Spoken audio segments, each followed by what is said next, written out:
Howdy, welcome to another week in the For Your Reference podcast. We are starting off with a very special quid promo. Oh, choice cuz, check us out. We ask questions, 20 while you're at it. Arr, me hearties. And that's what happens, beloved friends and lovers, when you don't have a fucking promo. Sam, we love you. Thank you so much. Everyone else, make sure you are subscribed to Movie Reviews in 20 Qs on your podcatchers, because you will see a lovely collaboration with us talking about Upgrade this week. Yeah, we really had a good time. Oh, absolutely. OT is still working on his dodgy screenplay, so that's a teaser for you guys as well. Before we get into more troubles, guys, before we get pushed into prickles, let's continue on with the show.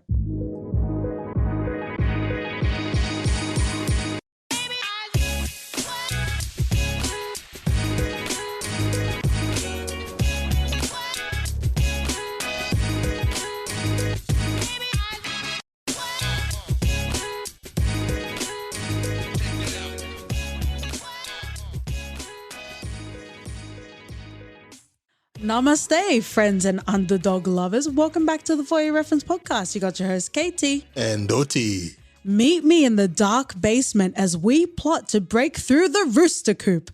Join the revolt as we roar into the 2021 film, The White Tiger. Ooh. Ooh. We love social class, OT, and we're going to keep finding films to talk about it. Let's get into the stats. This is based on a book by Avarind Adiga. The director is Raman Bharani. Executive producers Priyanka Chopra Jonas, who will be referred to as Priyanka Chopra Jonas, sometimes in publications and in my non-learned wiki articles.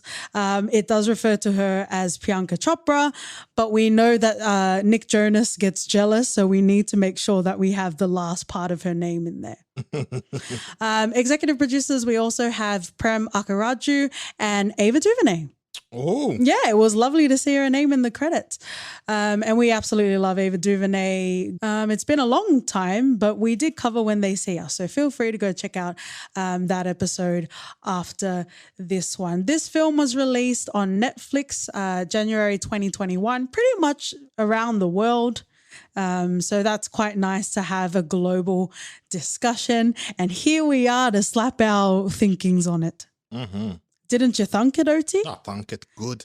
In regards to the top billing actors, we have Adarsh Gaurav, Raj Kumar Rao, and Priyanka Chopra Jonas. Mm-hmm. Yeah, wow. It was a really, really good movie.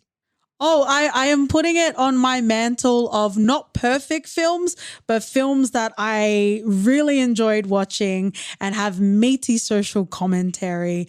Add it to El Hoyo and obviously the perfect film ever made, Parasite. Song Kang-ho, the daddy of everybody. Mm-hmm. He's like the Abraham of Korean cinema. Wow. Well, let's get into our first impressions, OT. As with many of films covering social class, I have quite a lot of tantalizing themes that I want to be able to cover in this episode today. But before we get into it, let's talk about first impressions. This is based on a novel. And I guess what did you know about it? How did you feel throughout the viewing experience? There are not a lot of movies where I watch the trailer and I'm like, yeah, I'm going to watch this and I'm going to enjoy it. But when you watch the trailer for this, it's stuck. Yeah. And when you're watching it doesn't disappoint one bit. It covers a lot of themes, like you've said, and a lot of things that are quite relatable. And I just can't wait to talk about it further because I think it's one of the movies that everyone should watch. Okay, so this is very interesting, and I did mention Parasite and El Hoyo, otherwise known as the platform for English-speaking friends and lovers, including me. It's an interesting phenomenon when we come to review these that we come to find out that I always root for the underdog, and when I've bought into the premise of the film, particularly in regards to the disparity of social class, I am ready to burn everything all to the ground. So just generally, how did you feel with Balram? Did you feel like you were in the trenches with him, or were you still a bit like, calm down, mate? Oh no, not to the trenches to the point of where he went to the extent. I was like, yeah, nah, man. Okay. The aspects where I was like, yeah, that's a bit too much. Okay, interesting. I'm very excited to get into it. It's always muy caliente in our household, but especially when we get on themes like this, it definitely shows that however you want to use your abacus, OT comes from a very privileged perspective. You should be grateful the rich people are even not spitting on you guys. Come on now. I guess before I get into my first impressions, this is the time to say spoiler, and in every sense of the word, splooshes, because I fucking love this film. It's even been a couple of weeks since we watched it, but I've always been on the ready. Mm-hmm. Like in many splooshy ways, I'm always ready for you, OT. Mm-hmm. But I love this film. I really gravitate towards insular sort of stories. And if you throw in something about the struggle of the underdog and them trying to burn everything, I am all the way in. I feel like this is the perfect Venn diagram of KT's loves in films. And perhaps OT would agree that I'm as stacked as a Venn diagram. Yep. I love this film. I think this film is great. I can't wait for some time to go away before I can watch it. But before I watch it again, I do want to read the book because I think it would be quite interesting. And obviously there'll be a lot of detail that wasn't in the movie that can really only fit in a book. So let's get into some of the themes or, some thoughts that I wanted to get into in regards to the films. And obviously we will be touching on characters, but if we don't get to characters we want to, we can round off with that as well. I want to start off with the storytelling style because I didn't realize that I'm not to the point of like Morty from Rick and Morty when he gets annoyed with the story starting with 5 months earlier. Like I'm not at that point, but I do kind of get annoyed when the story is inside a story. So in the world of The White Tiger, it was him writing a letter to a politician, right? To be able to arrange a meeting. And I guess if you think about Life of Pi as well, it's like the story is being told through a retelling. I wouldn't say it bothers me, but I would definitely say it's not my go-to storytelling style. I didn't mind it. It while you're watching, you're like, fucking hell, mate. How much are you putting into this letter? How many details are you gonna tell? And for some reason, at the end of it, you think that this guy would want to work with you. Yeah, after exactly. everything you've done. Yeah, he admitted to killing a man. He not only killed a man, but in so doing, he made sure that his entire family was swept out. And let's leave that because I definitely want to talk about that because there were a lot of casualties. Yada, yada. Oh my. Was that an anime reference? Yeah. Watch out for our Attack on Titan episode, friends and lovers. Societal. Eren I feel like at times that can kind of become a crutch. And I really felt like the story was good enough to not need the device of a letter. He could have just been sitting in a corner telling himself the story and I would have been fine. Telling the cousin. He took someone under his wing. Actually, yeah, you're right. Just tell him. Because he's been from the same background. He'd probably understand a lot of the decisions that he made. Yeah. So to say that, I get it that India and China are the biggest sort of growing economies, but to folly yourself into thinking that in this sort of confessional you're writing, it was a confessional. Oh yeah, absolutely. You're writing this man that somehow, oh wow, would partner up and would take away all Western countries will be no more. But that's where the ass falls out. Is that the phrase, OT? It is. It is in our household. But that's where the ass falls out because for me, it's a very flimsy thing. And like you're saying, it's a letter, not like an editorial. So I feel like that kind of got a bit distracting for me, but I'm not that petty. I'm petty in many ways, but I'm not that petty. I just didn't care for a story within a story, although I do prefer this over a tenant fucking the story in the fucking story. So let's talk about the fucks that we like to do in our household. Let's talk generally about social class in this film because, all around the world, social class is something that is unfortunately, still adhered to this day. But even within India, they have the caste system. So it adds an extra layer, Ethan Hawke predestination, before you even get a chance, you're already put into buckets of where you will succeed or whether you can succeed at all. Yeah. Your life has pretty much been mapped out. Yeah. There's very little room for growing vertically.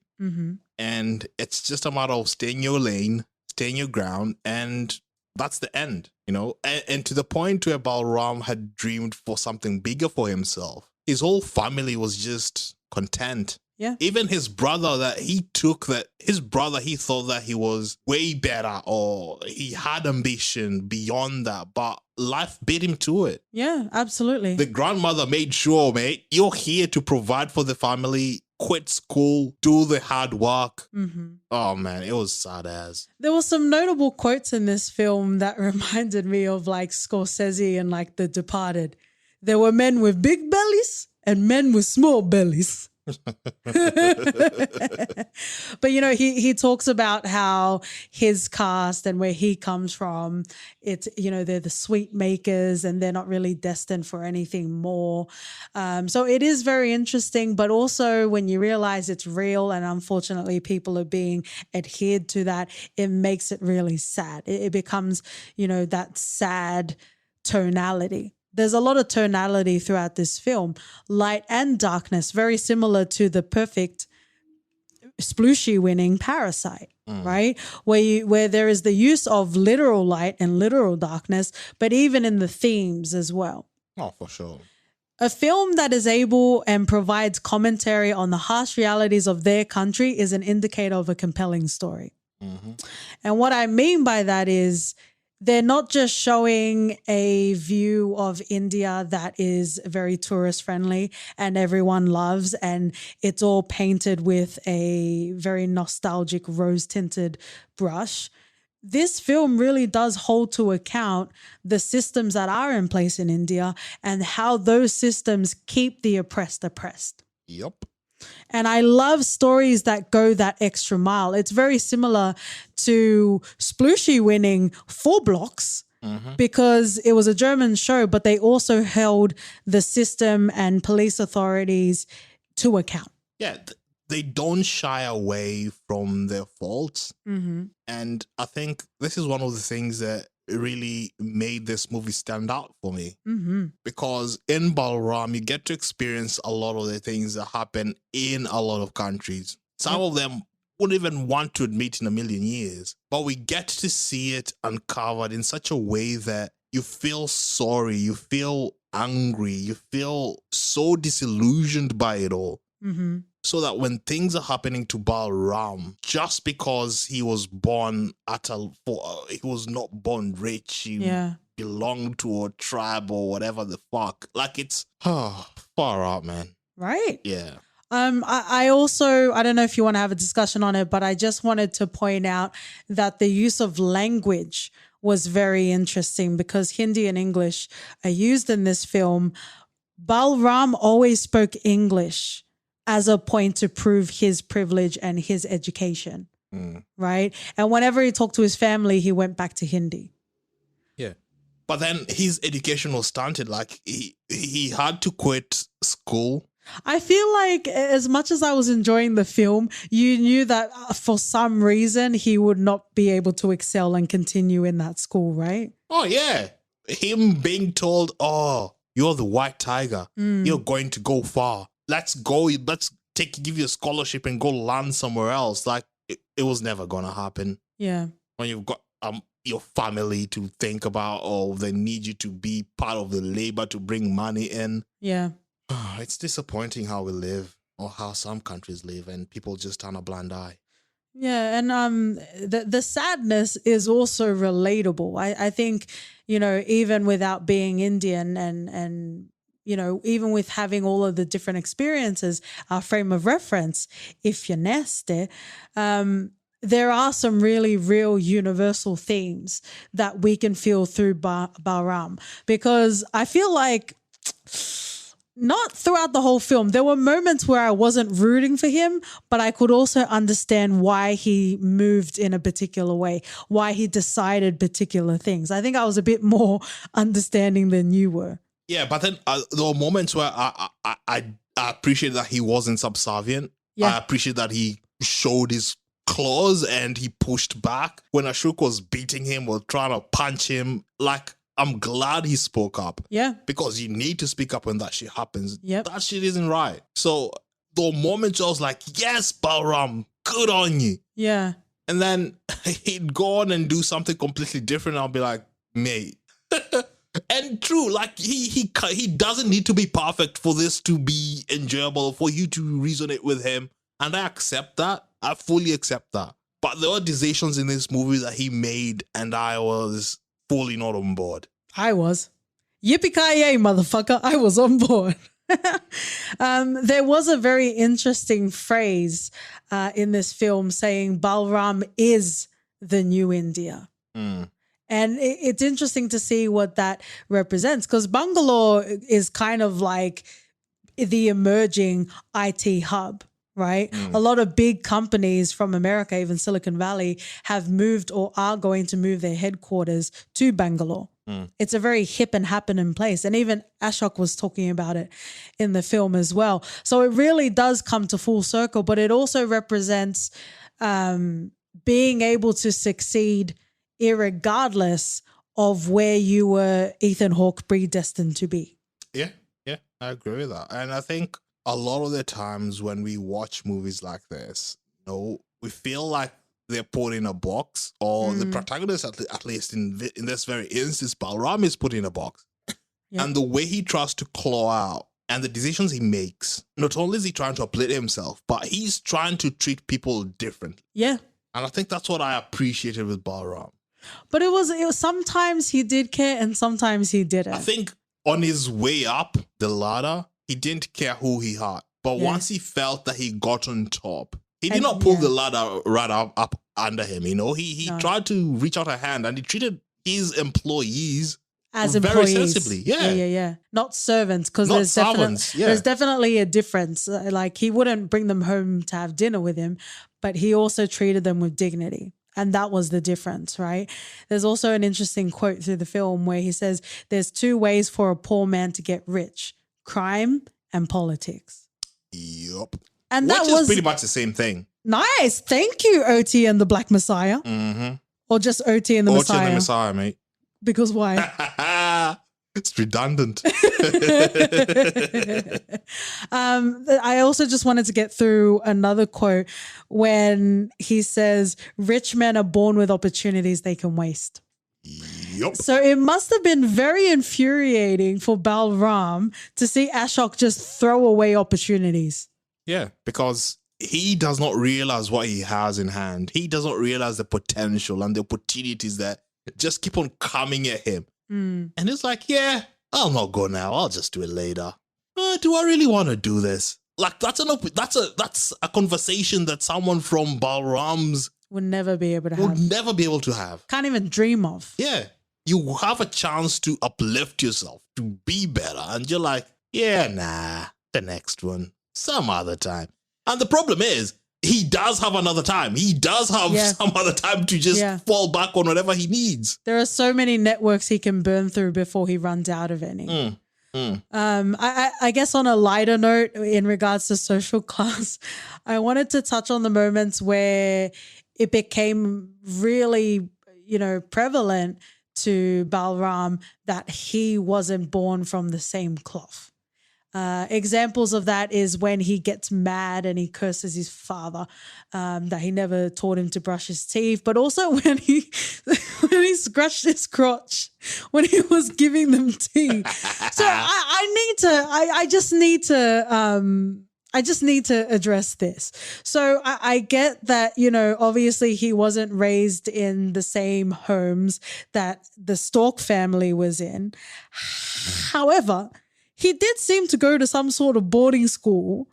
And from my understanding, boarding schools by default usually try and teach manners. Or is that just me overextending Western ideals? You overextending Western ideals. Because scratching your balls is as normal as they come. You know, you don't know you can't scratch your balls while serving tea. You don't need to tell them how we keep things spicy, OT. He doesn't brush his teeth. He was never taught this stuff. So scratching balls is the foulest, especially over your trouser. It's like, mate, hygiene central. It's not like I put my hand in there. No. It's panini friendly, yeah. Yeah. So I fully understood that. Like, and I think that's I love how and when you choose to reveal parts of yourself, literally, on this podcast. It's so interesting, my love. No, because you have to understand the situation as well. It's not just him trying to be unhygienic. He just doesn't know any better. Yeah, it was just a funny example. But this goes into the next theme I wanted to talk to. And let's go back to that scene because Pinky was there.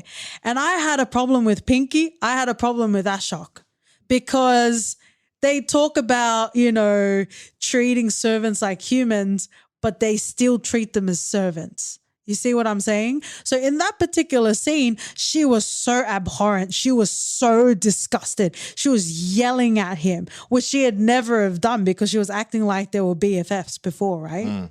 And then you have Ashok. You have them literally sacrificing him for the hit and run, which we need to get to in proper detail. Oh, but he looked very sad in the corner.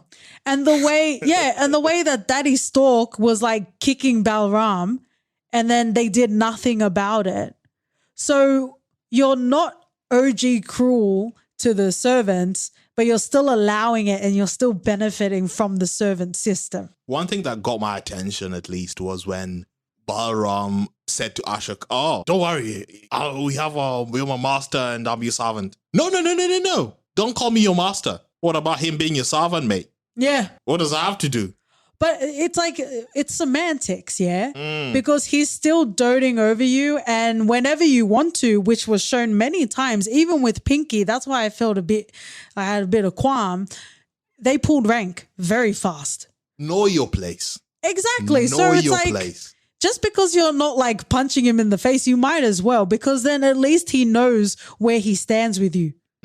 Don't do all of this kumbaya, we're best friends, and then let you take a beating and sign off a hit and run. Yeah. And I think they also assumed that he couldn't read English because remember, he was actually reading the paper. Yeah, he was like, oh, you can sign here with your thumbprint. Like, no, mate, I can sign my own document. Thank you very much. But it was very interesting, and I'm glad that in some cases we actually agree on something. Because for me, you're not a better person just because you're nice to them sometimes. You're still perpetuating the system that allows people to be in a servant sort of capacity. So you're not better than anyone. Yeah. Let's go into the next theme that I have, which I would say is OT's favorite topic on the For Your Reference podcast and in the For Your Reference household. Bribing politicians, OT. So here's what happens. We have the great socialist who is supposed to be this icon and beacon for everyone in the lower class. Outwardly, yep. To look up to. You know, if she can make it there, if she can make it at the pinnacle. Yeah. Then made our lives like we can do anything, we can achieve anything. But whatever her values, whatever got her there, you can pretty quickly see she wasn't applying any of that. No. Why would she? She was like, mate, this rich people from the higher class purportedly don't want to pay tax. Yeah. Cool. Give it to Pay me tax. Pay me. Yeah. Pay me. It's the me economy. It's the me fucking economy everywhere that just, it's a vicious cycle. Just continues going on. And you could tell that even when the socialist was at the Stocks house and she was trying to engage with them, you could tell the tone. Like she wasn't dismissive. She treated him like pretty much a human. Yeah. You know? And she pretty much told the Stork family to shut the fuck up and sit down. Yeah. She even spat. She spat. Like she made sure she showed them that I think you're trash. I don't give a fuck. I don't give a fuck. You need me to succeed. Exactly. And they backed the wrong politicians only for her to win. So But I think it was just an ego thing. I think it was a pride thing. yeah. Oh, yeah. And do you think it's also the fact that she was a woman or not? Yeah. Plus, you can imagine the shit she's had to go through Oh, for absolutely. her to be there. Absolutely. You can just imagine. And I don't hold any sort of feeling for her like just being like that because, mate, she can dish it out because I'm pretty sure she got it a million times worse. And corruption in politics is rife, man. Like, absolutely. And even if you do have well-intentioned people, they usually get weeded out. So, it becomes a self-serving cycle. Like the ever-eternal Daniel Kaluuya as Wakabi in Black Panther. Kaluuya forever. Hallelujah, hallelujah, Oti. It was very interesting. I did feel like it was more of a pride thing. I think they're just like, fuck you. We're going to go with another politician without realizing she was the people. She was the people's champ. And they ended up paying more money than they would have if they have just given her the money in the first place. It's interesting. And I think it is a dick swinging contest as well. It's like, I'm so rich. Why would I bow to you, right? Yeah. I think it was a bit of like the dick measuring as well. Let's move on to betraying others to advance yourself. We have referenced, go and listen to our Judas and the Black Messiah episode. It is my favorite OT collectible. But I do want to talk about this because there were many decisions that I was not comfortable with. So I loved whenever Balram was like sticking it to the higher class, I was all the way in. But when he was stepping on his own or people in a similar sort of standing, that made me uncomfortable, upset, and angry. There are many faces of Balram. And a lot of the time we saw his ambition. That was very clear. But then we'd see this very nasty side. Yeah. A side that despised his own. Yeah. The statements that he'd make and it would just stop me on my tracks. I'll be like, what the fuck? Yeah, like no one's asking you to do that. You said that yourself. You're going beyond what your masters even expect. I don't even think Ashok expected some of the things that Balram was saying. Yeah. Whether or not you're trying to, I think to me, it was beyond him trying to please his master. It was just a matter of him not liking himself. I was going to say self-hatred. Yeah. He is the epitome of Uncle Ruckus. Yeah, and like a Snyder cut. Yeah, because self-hatred, you don't value yourself. You don't see yourself as, worth anything. And you just broadcast that to everyone else around you in your circles. And how he, even after the hit and run, the things he said, don't worry. They probably have other kids. They probably have a million kids. They won't even miss it. Just go on. Like it's a fucking human life. It's like you're going out of your way to say hurtful, hateful things for people that are really just struggling to live. I wasn't for it. There were definitely moments and decisions. And even when he revealed to the Stork family that the main driver, the number one driver, was Muslim, because they knew that the Stork daddy in particular had a prejudice, right? And he had his future in his hands and he took it away from him. Yep. I didn't feel like that was right. It wasn't. And the guy even begged. He begged. Don't do this. Because I feel like he still would have been able to advance in other ways. You're still the secondary driver. Yeah. You can move up, just think of something. Yeah. Other than trying to bring someone else down who's, also in a similar situation as you. Because it seemed like he had a family as well. Yeah. And it's like everyone's trying to struggle, bruv, but you're 100% on the money. Self-hatred played the key leading role in this film in regards to Balram. Director and writer for the film, Raman, talked about trying to cast the actor, and he didn't want someone that was an actual actor playing into a lower class sort of role. And when he met Adash, he knew 100% it would be him because he has this really sweet smile, which he does. But if you look at him when he's not aware, he has this laser cutter focus. right? And the casting was brilliant, absolutely brilliant in this film. And I'm very excited to see where Adash goes beyond this. But he really played Balram intrinsically and through all of the feelings that were really frustrating. It definitely pulled home what I'm assuming was hoping to be achieved in this film. Something that I didn't mind, one of his decisions was when he started making like fake invoices for petrol and he kind of Ubered out the car. That didn't bother me. Yeah. Oh, get yours, mate. So I think it really is when he's punching down. And the naivete of Ashok to think that he was somewhere else praying for him. Oh, you must have been praying for me. Oh, man. He's so self-absorbed, but that would make you even more frustrated, right? Like you're not even trying to see the situation for what it is. Yeah. Did it make you feel sorry? Did it make you feel sorry for Ashok or not? No. Yeah, same. There are a lot of things, at the very least, he could have stood up to his family. Whether consequences be damned. Yeah. My God. You saw Balram being pushed and kicked. Your wife started speaking up against it and you're like, I'll just stay out of this. Yeah. They're saying rude, mean things to your wife and you're like, I'm just going to sit back because I don't want to offend my pop. Well, part of the problem is when they're being really cruel, but then they say something really funny and it breaks the tension. And it was when the dad was talking to Ashok saying pieces of paper are good for hanging on bedroom walls where the wife should be. But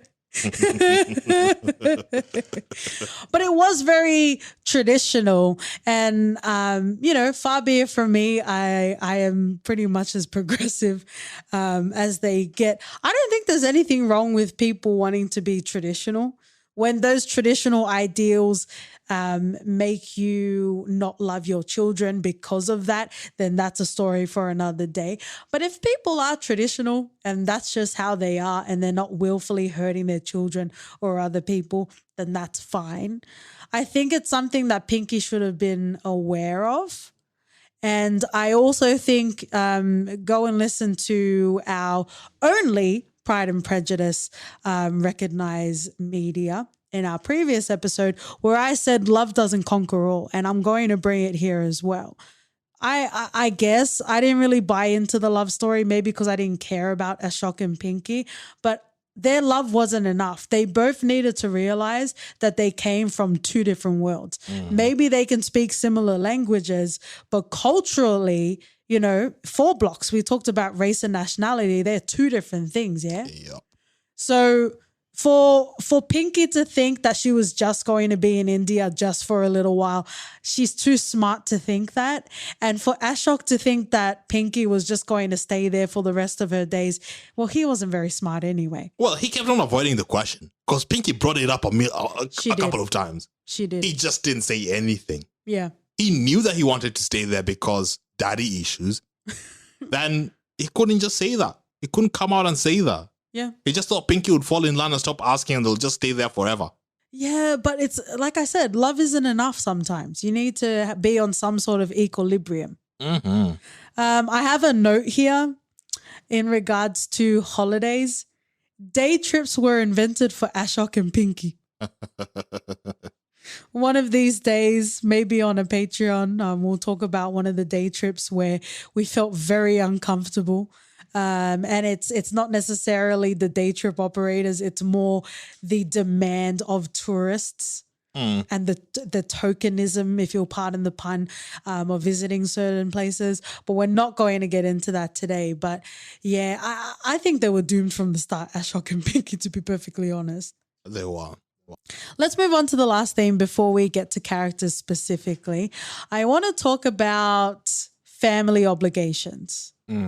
So we can roll these both into one, but I've noted down marriage. Regardless of anything that Balram achieved and wanted to achieve, the grandma was always trying to bring him back like his brother, get him married, have some kids and stay where they are. Yeah. And also borrowing money from the family, but it is specifically in regards to the granny there. But yeah, I guess I'll just kick it off in regards to borrowing the money. It all comes back to obligation, I would say, because my father to this day still reminds me that I borrowed $5 in high school. There's this interesting sort of power that family think they have over other family members, including younger family, whether it's children or grandchildren, whereby I provide for you, therefore I dictate what your life is. Yup. Because even if Balram paid back the amount of driving lessons, for whatever reason, because family, he would still be under their thumb. It would be. And he got stuck there, and his grandmother, tied to her ways, did not want to hear anything about it. Nope. Balram, we found your wife. You think you can run away? Doesn't matter if you're here or not. You'll just get married out of bloody thin air. Yeah. It's bloody ridiculous. Yeah. How many times did Balram have to say no? And it didn't matter. That is not my life. That's not the life I want to lead. Yeah. But they just could not accept the fact that one of their own is trying to find their own path in life. Like, I get that you need to focus on the now and the fact that they don't have any money at all and they need to sustain, the farm and the family that live there. But why can't he strive for more? I reckon if they were more supportive, none of this happens. Balram continues sending money, and I'm sure he'd think twice before trying to stab Ashok. You reckon? I reckon. I think if they showed semblance, just an inkling of pride in having a kid who's, he was very gifted. Yeah. And seeing him, just being proud of him for a bit. Yeah. Showing that you love him, for fuck's sake.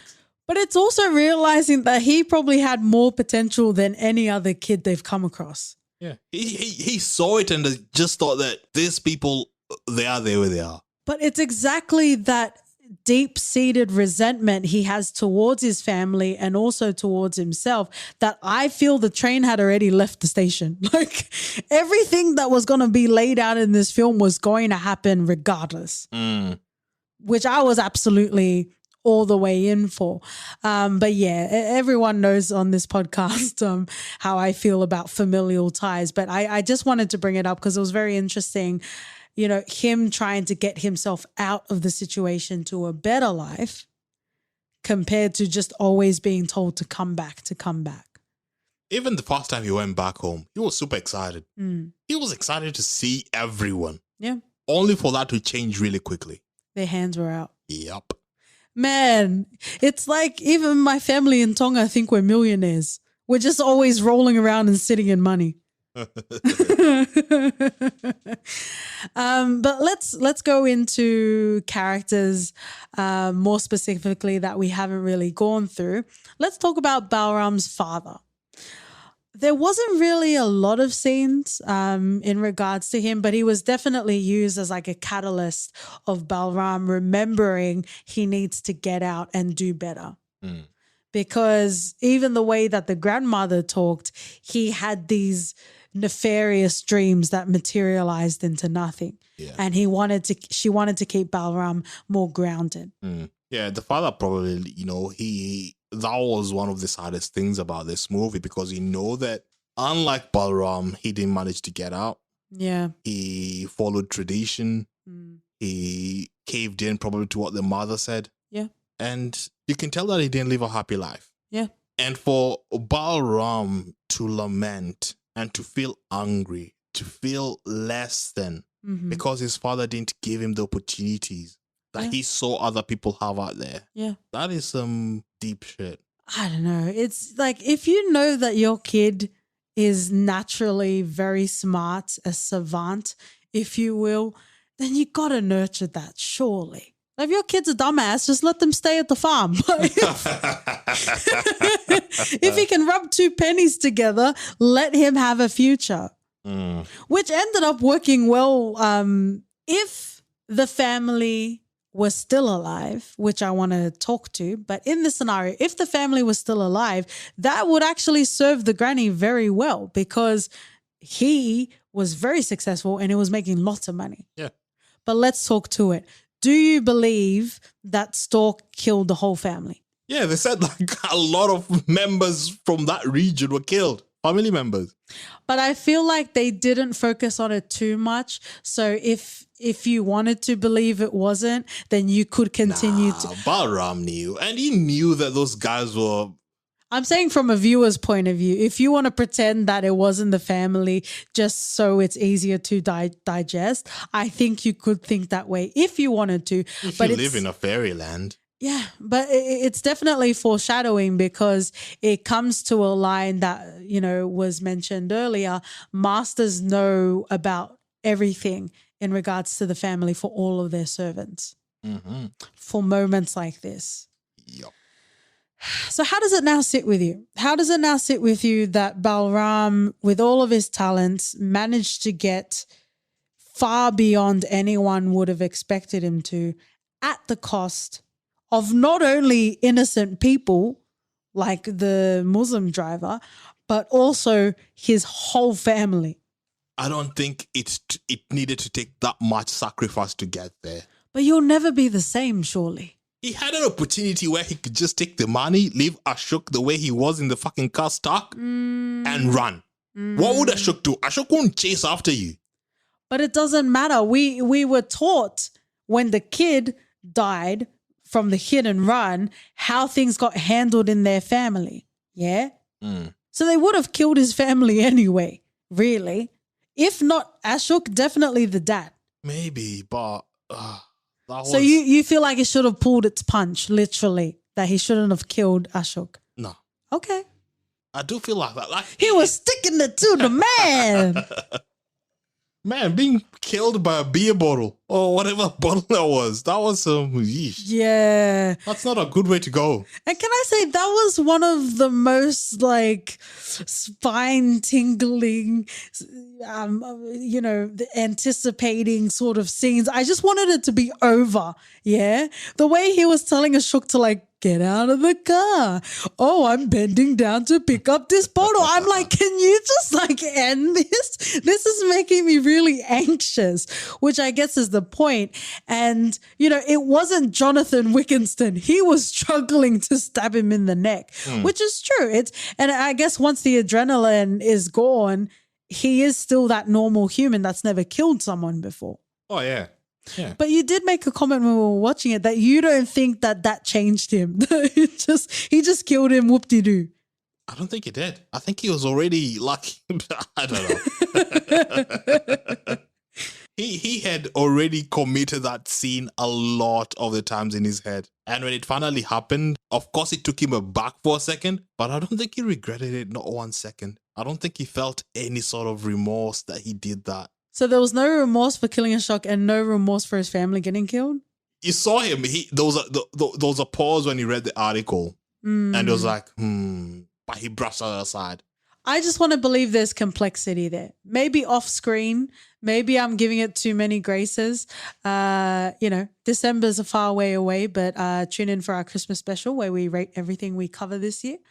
I just want to believe there was complexity. I think it's too easy to say that he didn't care. I think the craft in this film was being able to take us on the journey of him slowly not giving a fuck. Not only giving a fuck, but he hated Ashok. Yeah. It's just some bloke that... Because he was a soft and fluffy boy. He didn't do anything he never worked a hard day's work. Yeah. But man, that's not how I saw this ending or how he would steal that money. To my mind, he should have just taken the money and run. His family probably would have been in trouble either way. Mm-hmm. But at least you give them a chance. I guess so. When Ashok died, you knew exactly what was going to happen. He even said that when he was contemplating on what to do. Yeah. He said, if I do this, my family will be dead. Well, mate. Well, you're right. You're right. I'm trying to, paint a picture that isn't there. And I do agree that all of that did happen. But I did enjoy, the Breaking Bad, if you will, of Balram. Speaking of the Breaking Bad, we haven't really had a chance to talk about the mongoose. And you know very well Mongoose is the one that did it. Oh, yeah. Oh, absolutely. Yeah, no doubt about it. He did it. He's very traditional. Well, he was aware of the status that they had, and he was fine keeping it. He want to rock any boats. He was an enforcer. The Punisher. And wow, I think he's killed a lot of people before. Yeah.